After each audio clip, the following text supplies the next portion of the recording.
Sebetulnya clue dari kata wahai jiwa-jiwa yang tenang, kuncinya tuh ada di situ untuk jalan pulang gitu, untuk jalan balik lagi ke sejatinya kita yang memang sudah bahagia dan berkelimpahan. Sebetulnya clue utama pintunya itu adalah kalimat itu.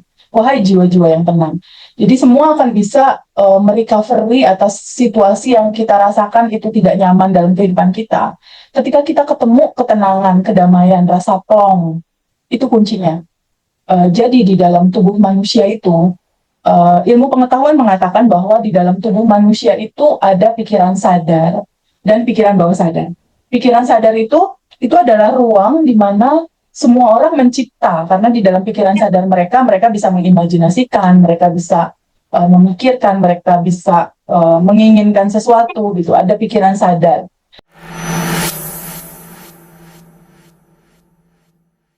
Selamat tahun baru 2026, membaru dalam pemahaman, kesadarannya membaru dari identitas lama yang biasanya hampir kebanyakan orang merasakan dominan dari sisi rasa menderita, rasa kekurangan, rasa ketakutan, rasa kecemasan. Ada satu sisi yang selalu dominan dia rasakan dalam 24 jam di hari-hari mereka, yaitu kesedihan, penderitaan, dan kekurangan gitu. Padahal sebetulnya jauh dari itu ya, jauh lebih dalam dari itu, default seorang manusia itu diciptakan sama Allah dalam bentuk yang paling sempurna gitu. Bahkan di beberapa surat-surat Al-Quran ya, di kitab suci yang menjadi pegangan hidup kita semua, itu dikatakan wahai jiwa-jiwa yang tenang gitu. Sebetulnya clue dari kata wahai jiwa-jiwa yang tenang, kuncinya tuh ada di situ untuk jalan pulang gitu, untuk jalan balik lagi ke sejatinya kita yang memang sudah bahagia dan berkelimpahan. Sebetulnya clue utama pintunya itu adalah kalimat itu. Wahai jiwa-jiwa yang tenang. Jadi semua akan bisa merecovery atas situasi yang kita rasakan itu tidak nyaman dalam kehidupan kita. Ketika kita ketemu ketenangan, kedamaian, rasa plong, itu kuncinya. Jadi di dalam tubuh manusia itu, ilmu pengetahuan mengatakan bahwa di dalam tubuh manusia itu ada pikiran sadar dan pikiran bawah sadar. Pikiran sadar itu adalah ruang di mana semua orang mencipta, karena di dalam pikiran sadar mereka, mereka bisa mengimajinasikan, mereka bisa memikirkan, mereka bisa menginginkan sesuatu gitu. Ada pikiran sadar. Lalu ada pikiran bawah sadar.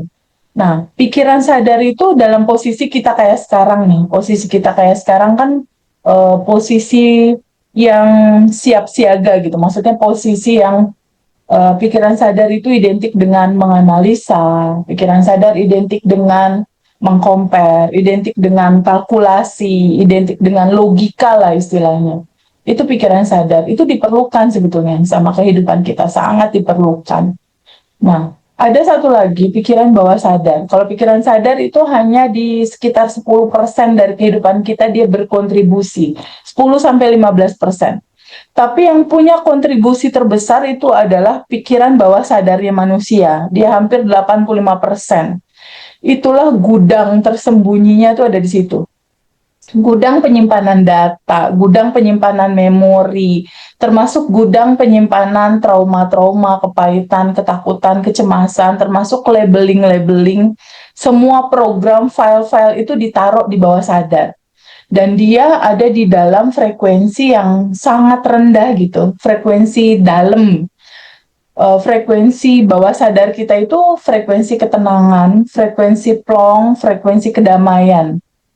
Nah, substansi inti bagaimana getaran itu terbaca ya oleh semesta, oleh Allah dalam mewujudkan apapun realita yang kita inginkan, dia masuknya di gelombang bawah sadar itu. Di gelombang alfa dan theta, itu frekuensinya sekitar 5-7 Hz gitu deh. Pokoknya di bawah 10. Di bawah 10 Hz itu ketenangan, kedamaian. Nah, justru semua semua versi diri terbaik kita itu ada di medan kuantum itu. Itulah yang dibilang medan kuantum, medan potensi tanpa batas, eh, ruang kesadaran, ruang kelimpahan itu adanya di situ gitu. Itu sebabnya kenapa hampir semua agama terbesar di Indonesia itu hampir selalu menyarankan untuk hening, untuk tenang, untuk damai. Kalau di Islam, kita masuk pada gelombang bawah sadar, kita masuk kepada frekuensi ilahi, bisa dikatakan gitu ya. Frekuensi alfa dan theta itu dalam zikir, dalam tahajud, dalam kalau di Ramadan itu ada apa ya? Di dalam Ramadan itu suka ada apa tuh kalau di masjid? Tarawih. Taraweh juga, tapi yang berdiam di masjid itu Oh, apa sih? Itikaf. itikaf. Ya, Itikaf. itikaf ya. Sebetulnya untuk masuk ke frekuensi ilahi, untuk masuk ke frekuensi tenang, frekuensi penciptaan tuh ada di situ. Jadi ketika kita berdoa, ketika kita sholat, ketika kita diam, hening, atau di agama lain disebut metodenya itu adalah meditasi ya, meditasi, kadang yoga, atau yang sekarang lagi marak nafas syukur misalnya.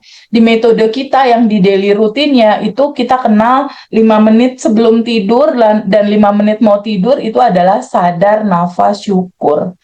Nah, itu sebetulnya salah satu metode untuk kita kembali mengingat sejati kita tuh siapa gitu. Yang sudah tanpa batas dan berkelimpahan. Tapi di dalam Islam sendiri itu sudah sangat lengkap sebetulnya.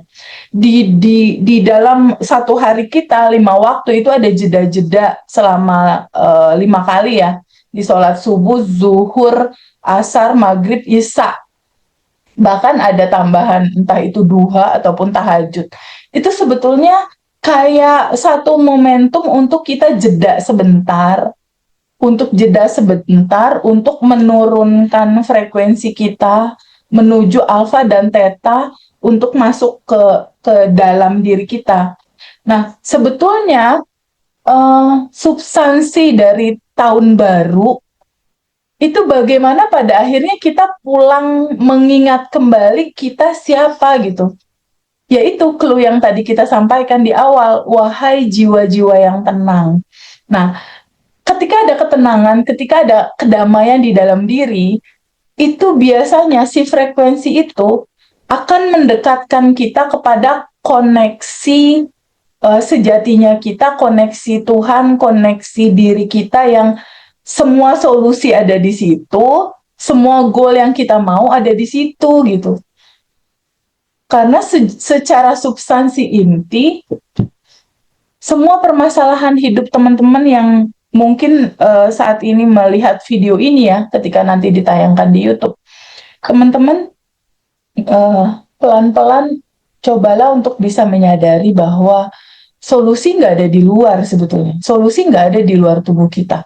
Solusi permasalahan kamu, entah tentang hutang, entah tentang relationship, entah tentang kesehatan, entah tentang keuangan, entah tentang karir, atau spiritual sekalipun, itu kamu nggak akan bisa dapetin di luar gitu.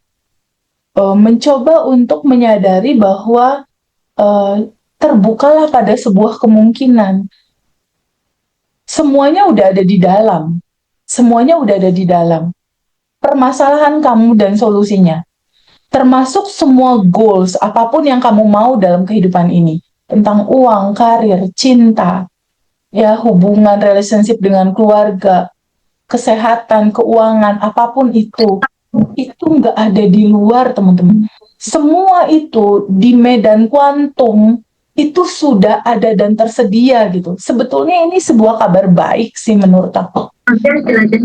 Kabar baiknya itu sadari bahwa kamu tuh nggak perlu capek-capek berlari dan mencari gitu.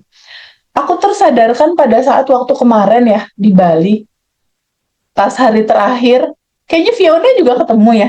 Pas hari terakhir tuh Mbak siapa ya, batch berapa yang dokter, itu Dia dan suaminya datang kan ke acara Bali pas kita lagi sarapan, terus kebetulan banget aku naruh makanan pas di sebelah dia, dan sebelumnya ternyata dia kuantum jamin bisa komunikasi sama aku secara deket gitu. Terkabullah di hari itu tuh kuantum jam. Dia cerita bahwa pertama kali ketemu udah meluk, udah nangis gitu. Teh Feby, aku tuh udah lelah dengan semua pencarian tentang spiritual, dia bilang gitu.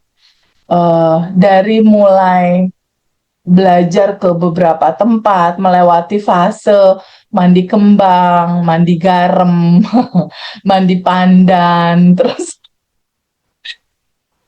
mandi ya kata aku gitu kan.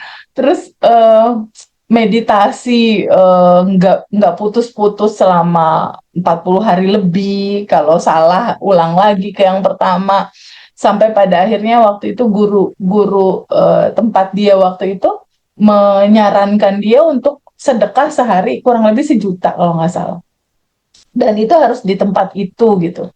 Dan akhirnya sampai ada situasi yang memang dia nggak nyaman ya ngejalaninnya gitu. Sampai kayaknya semua udah dia lakukan gitu dengan judul yang banyak sekali di luar logika gitu.